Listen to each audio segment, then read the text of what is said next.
अस्सलाम वालेकुम नाज़रीन, मैं हूँ अयाज़ अकबर यूसुफ़ज़ई और आप देख रहे हैं मेरे डिजिटल चैनल। नाज़रीन, इस वक्त मौजूद हूँ वाशिंगटन डीसी में, और जैसे आपको मालूम है कि इस वक्त अमेरिका अमेरिका की सदारती इंतखाबात जो हैं वो होने जा रहे हैं। 5 नवंबर को पोलिंग होगी और पहले से हम यहाँ पर मौजूद हैं इसको कवर करने के लिए।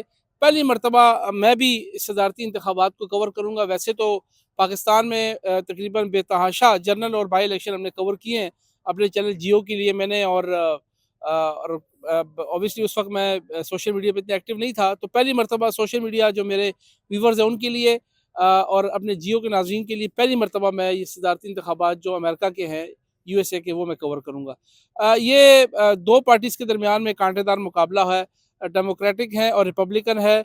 इस वक्त हुकूमत भी डेमोक्रेटिक की है और जो बाइडेन उसी पार्टी से जो है, कामला हैरिस जो है वो उम्मीदवार होंगी, और ट्रंप जो इससे पहले सदर रह चुके हैं वो रिपब्लिकन की नुमाइंदगी करेंगे। कांटेदार मुकाबला है। पोल के मुताबिक दोनों का मुकाबला नेक टू नेक है जो सर्वेज होते हैं, लेकिन सर्वेज के ऊपर डिपेंड नहीं किया जा सकता, ग्राउंड रियलिटी कुछ और है।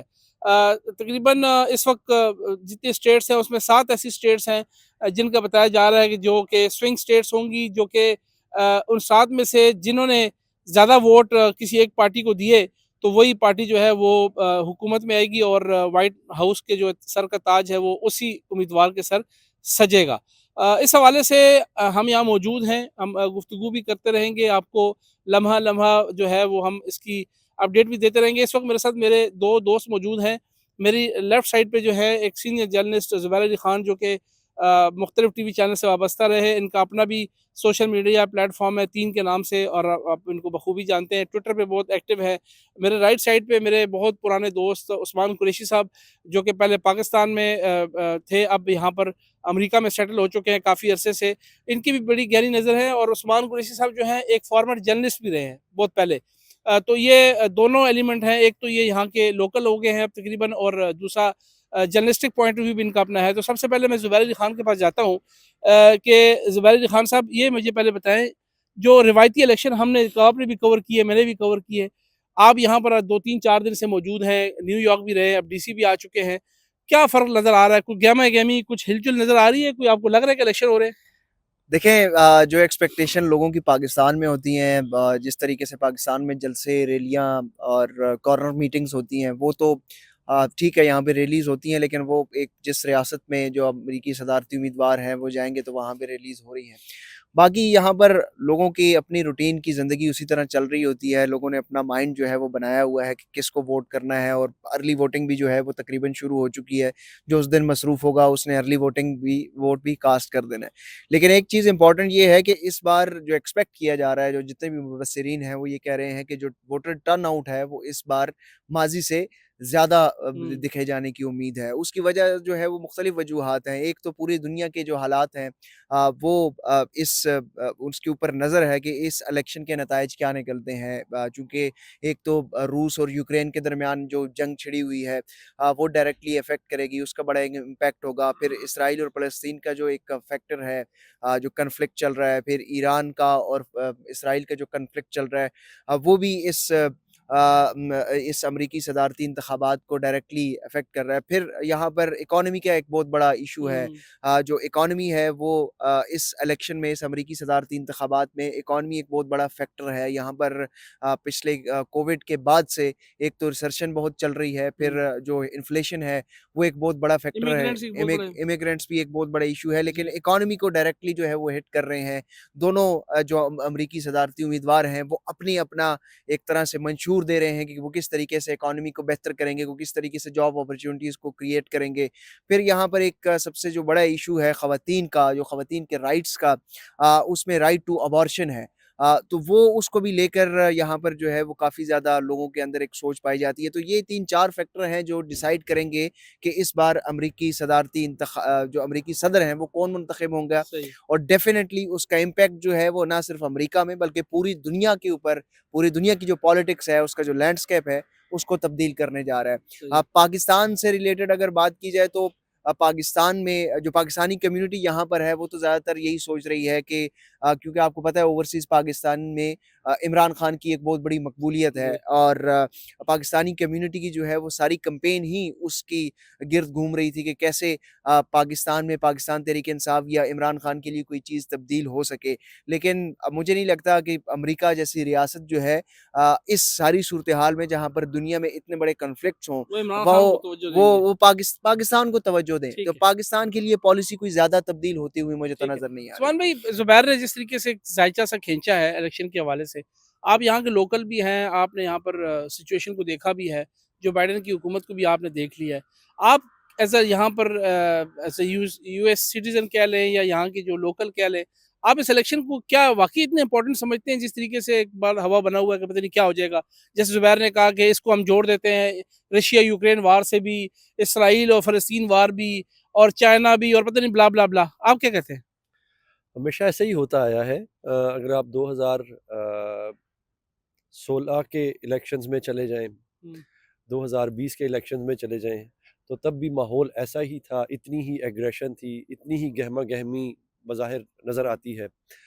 अब चूँकि सोशल मीडिया का दौर है बहुत ज़्यादा, तो इसलिए सोशल मीडिया जो है वो एक्टिविटीज़ बहुत ज़्यादा है। हम सब लोग जो हैं वो बहुत शॉर्ट वीडियोज़ देखने के आदी हो चुके हैं। तो हम क्विकली देखते हैं, ओह! अच्छा ये चल रहा है, ओके, ओके, ओके, हम इसको देखेंगे।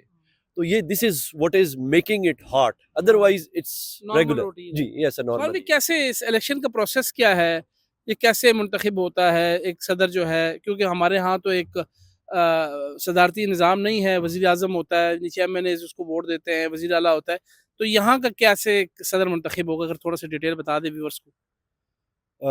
50 रियासतें हैं, 50 रियासतों के टोटल 538 इलेक्टेबल्स होते हैं, ठीक है, जिनको इलेक्ट किया जाता है। वो इलेक्टेबल्स कहलाते हैं। जब वो इलेक्ट हो जाते हैं, तो फिर उसमें से 270 की मेजॉरिटी रखी जाती है। वो इलेक्टेबल्स जो 270 हो जाएँ, वो डेमोक्रेट की तरफ हों या रिपब्लिकन की तरफ हों, जिस तरफ भी हों, वो सदारती उम्मीदवार नामज़द हो जाता है। ठीक तो है। ये तरीका है। अ, 43 स्टेट्स ऐसी हैं जो कि बड़ी डिसाइसिव हैं, बड़ी क्लियर हैं, दोनों की तरफ से। दोनों की तरफ। कुछ जो है वो डेमोक्रेट्स हैं, वेरी क्लियर जी, डेमोक्रेट्स हैं। कुछ जो है वो रिपब्लिकन हैं, वेरी क्लियर वो रिपब्लिकन हैं। 7 ऐसी स्टेट्स हैं जहाँ पे टर्न आउट जो है वो स्विंग हो रहा होता है, मूवमेंट चल रही होती है। तो आपने देखा होगा, आप अगर पिछले इंतखाबात भी देखें तो जितने भी प्रेसिडेंट थे, उनका फोकस उन्हीं स्टेट्स की तरफ होता है। रीज़न बीइंग कि वो वहाँ से वोटर्स को अपनी तरफ अट्रैक्ट कर रहे ठीक होते है। हैं। तो इस दफ़ा भी यही हो रहा है। 93 टोटल इलेक्टेबल्स हैं इन 7 स्टेट्स के। उनमें से मेजॉरिटी जो है वो पेंसिल्वेनिया की है, जैसे ज़ुबैर भाई बता रहे थे। वो 19 इज़ वेरी इंपॉर्टेंट। इस दफ़ा ऐसा लग रहा है कि उन 19 में मेजॉरिटी जो है वो ट्रंप के पास है। ठीक जो बाकी 6 हैं, उनमें मेजॉरिटी जो है वो कामला के पास है। अ, जब हम उसको कंबाइन करते हैं, जमा करते हैं, तो कुछ इशारियों का फ़र्क पड़ता है जिससे कामला जो है वो नीचे है। ठीक है। तो लेकिन मैं आपको बताऊँ, कामला जिस एग्रेशन से, जिस मोटिवेशन से, जिस एनर्जी से वो आ रही हैं, तो लगता है कि आज और कल में वो कुछ अपना मोमेंटम जो है वो रीगेन कर लेंगी, जो कि उन्होंने जो बाइडेन ठीक है। के नॉमिनेशन के बाद जैसे ही ये नॉमिनेट हुई थी, तो इन्होंने एक गियर अप किया था अपने आप को। तो आई एम श्योर कि वो दोबारा कोई अपनी पोज़ीशन टेक ओवर कर मुझे लेंगी। क्विकली बता दें, क्या अमेरिकन तैयार है या डेमोक्रेट तैयार है खातून सदर बनाने में? पहली दफ़ा होगा in the history of America कि कोई खातून सदर बनेगी, तो क्या यहाँ के लोकल लोग जो हैं, जो कि प्योर डेमोक्रेटिक हैं, गोरे हैं, वो एक्सेप्ट करने को तैयार हैं? हिलरी क्लिंटन ने बहुत ज़्यादा वोट लिए थे। उसकी जो नंबर ऑफ वोट्स थे, इलेक्टेबल्स थे, वो ज़्यादा थे, but she was unable to get 270। 270 मतलब मुश्किल लग रहा है। तो आप यहाँ पे फिर आप बेनिफिट ऑफ डाउट जो है ट्रम्प को दें, उम्मीद ये है कि थोड़ा-सा ट्रंप ही लेंगे। उम्मीद है, उसकी वजह ये है कि 70 साल का बेचारा बूढ़ा है, तो हो सकता है कुछ कर ही ले, कुछ कर आइंदा ले। तो कर नहीं ठीक है। पाएगा। ज़ुबैर क्विकली बता दें हमारे यहाँ, क्योंकि आप पीटीआई को भी कवर करते हैं और बड़ा लोग फॉलो भी करते हैं, आप पीटीआई की खबरें भी देते हैं। बड़े लोग ट्रम्प की जीत को इमरान खान की रिहाई से मशरूत कर रहे हैं। मशरूत कह लें या उम्मीदें लगाए बैठे हैं, सॉरी मैं गलत कह गया हूँ। तो क्या वाक़ई उम्मीदें हैं, क्या ट्रंप इलेक्ट होने के बाद फ़ौरी तौर पर शहबाज शरीफ साहब को फ़ोन करेंगे, जनरल आसिम मुनीर को फ़ोन करेंगे कि फ़ौरी तौर पे इमरान खान को रिहा करो, नहीं तो सबको कान पकड़ा दूँगा, ऐसा कुछ है? देखिए ऐसा तो पॉसिबल नहीं है। ये जो एक्सपेक्टेशन है ये बहुत ज़्यादा ओवर एक्साइटेड एक्सपेक्टेशंस लोगों हुँ, की हैं, इस तरह पॉसिबल नहीं है।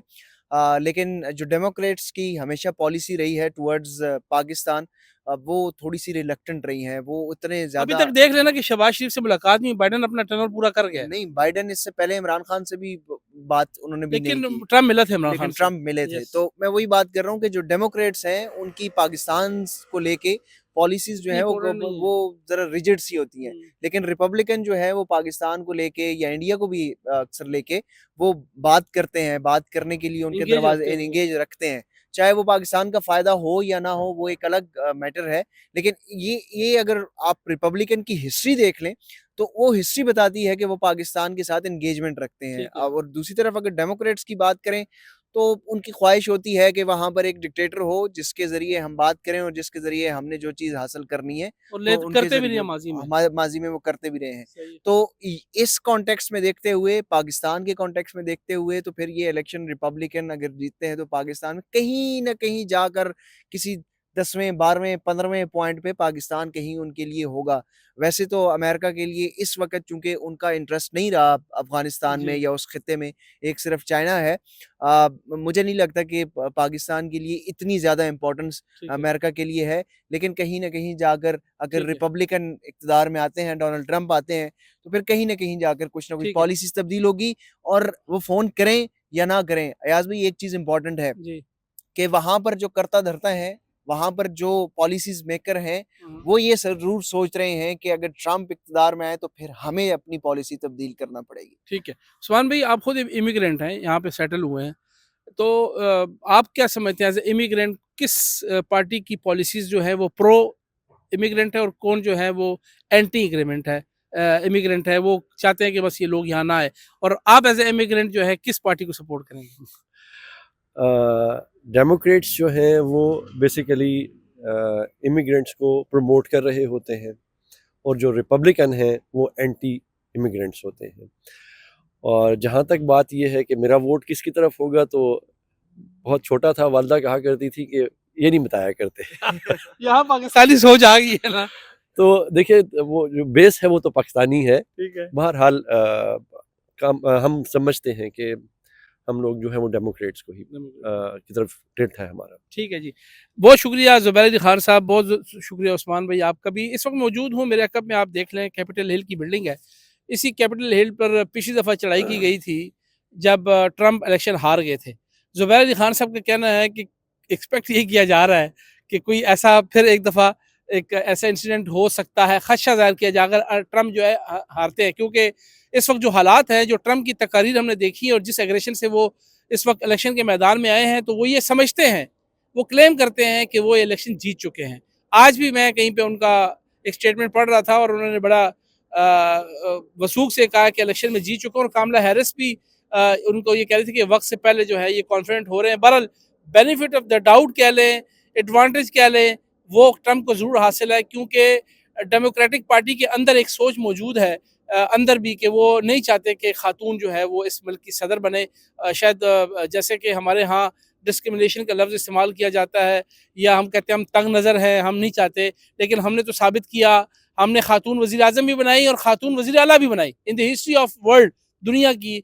हमने ये इस्लामिक कंट्री होने के बावजूद भी, जहाँ पर लोग ज़रूर ये बातें करते हैं कि औरत जो है वो शायद मर्द से सोचने में कमतर है, जबकि ऐसा नहीं होता, इंसान सब बराबर होते हैं। देखते हैं कि क्या अमेरिकन्स इस सोच को किस हद तक जो है वो आगे इसको बढ़ाते हैं, या फिर वही जो एक स्पेसिफिक सोच है कि जिन्हें खातून को हमने अपना सरबराह नहीं बनाना। ये 5 नवंबर को फैसला हो जाएगा और हम आपको पेंसिल्वेनिया से रिपोर्ट करेंगे।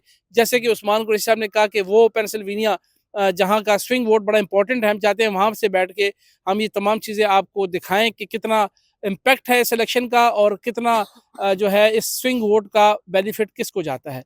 तो आज तक के लिए इतना ही था, अपना ख्याल रखिएगा। कैपिटल हिल से, वाशिंगटन डीसी से और अमेरिका से आपको इजाज़त देते हैं या आपसे इजाज़त लेते हैं। अल्लाह हाफ़िज़।